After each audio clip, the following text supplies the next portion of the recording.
Our top story this evening is the conclusion of the nurses' strike after 48 hours of picketing outside the hospital. This morning, the temporary nurses continued to work after the strike, causing UP nurses to be turned away from their shift. TV6's Nicole Buckman was within the action this morning when nurses met blocked doors. Shame, shame, shame. Chants rattled under the skywalk at UP Health System Marquette surrounding the conclusion of the strike at 7 a.m.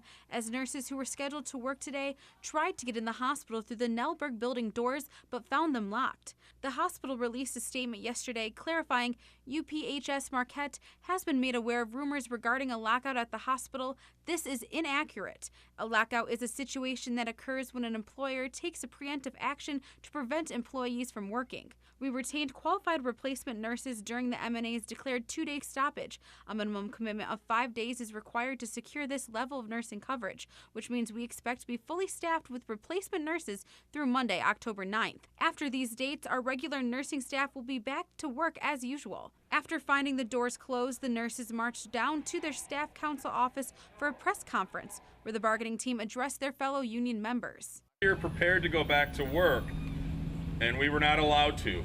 So remember the fact that they would rather have these temp people that they brought in from out of town caring for our patients than allowing us to come back to work when we said we'd be back to work. I hope we belong in that building. Woo. We belong in that hospital. Yeah. There is nobody better to take care of our patients than us. TV6 reached out to the hospital today for comment, and they stand by their Friday statement, saying in part, "We have made numerous efforts to notify our nurses that we may be fully staffed on these dates, both prior to work stoppage and since its commencement on Thursday morning, and we will continue to do so until staffing returns as normal." For the next 3 days, the nurses who are scheduled to work say they will continue to show up to the hospital regardless if they are called off. Contract negotiations between the hospital and the nurses that began in April will continue now as the strike ended today.